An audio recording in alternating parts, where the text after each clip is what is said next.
उसको दो कालखंड में बांध सकते हैं कि वहां पे दो मंदिर हैं, एक उत्तरी तट पे है, एक दक्षिणी तट पे है, और इन दोनों आमने सामने एक दूसरे का मुंह देखते हुए एक में गणेश जी विराजमान है और उसके अंदर शिवलिंग है, और दूसरा वाला में पंच जो लिंग है जिसको आप कह रहे हैं वो इस एक्चुअल में स्मार्त लिंग है। स्मार्त लिंग में 5 देव को स्थापित किया गया है।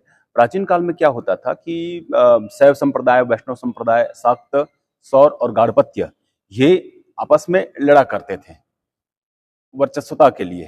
तो दूसरे जो सह अस्तित्व वाले थे उन्होंने कहा कि आपस में हम सब एक ही सनातन धर्म को मानते हैं, तो लड़ने की आवश्यकता नहीं है, सबको स्थायी रूप से एकीकरण होकर रहना चाहिए, इसलिए एक ही पिंड पर पांचों देव को स्थापित कर दिए। तो ये एक सांप्रदायिक सौहार्द को बढ़ाने के लिए बहुत महत्वपूर्ण शिवलिंग है, और इसकी प्राचीनता के कहें तो ये लगभग 400 से 500 साल एक मंदिर है, और एक मंदिर जो है उससे भी प्राचीन हो सकते हैं। उसका और भी साक्ष्य ढूंढना पड़ेगा कि वास्तव में ये कितना प्राचीन है।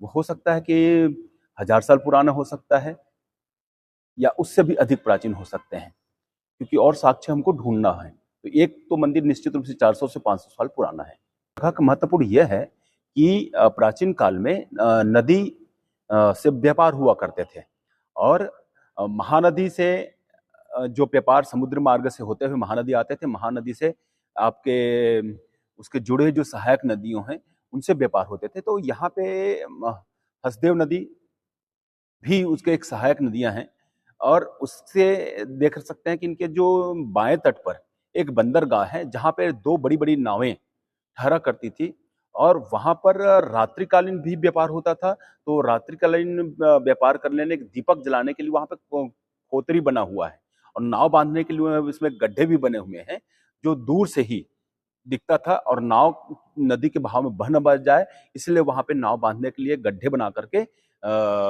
रस्सी से उसको बांध सके, ऐसा तैयार किया गया है। तो यह व्यापारिक दृष्टिकोण से भी वह जो शिवलिंग है बहुत महत्वपूर्ण है, और वह नदी तट भी बहुत महत्वपूर्ण हो जाते हैं।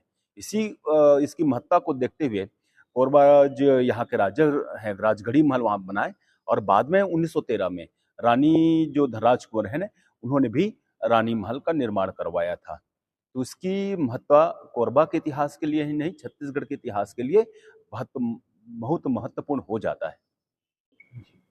जब मैं वहाँ निरीक्षण करने के लिए गया था, मनीष शर्मा जी मुझको बुलवाए थे, तो उसके पहले ही मैं निरीक्षण उस जगह कर दिया था और शासन को इसके बारे में जानकारी भी दे दिया था। लेकिन चूंकि सारे निर्णय शासन की होती है, तो वहाँ का फिर साफ सफाई करके सबसे पहले तो हमने वहाँ पे पूजा पाठ करवाना चालू करवाया, धार्मिक आस्था से उसको जोड़ करके। अब वहाँ पे लोग बाग भीड़ जाने लग गई है, तो जिससे उसकी महत्ता बढ़ती चली गई है।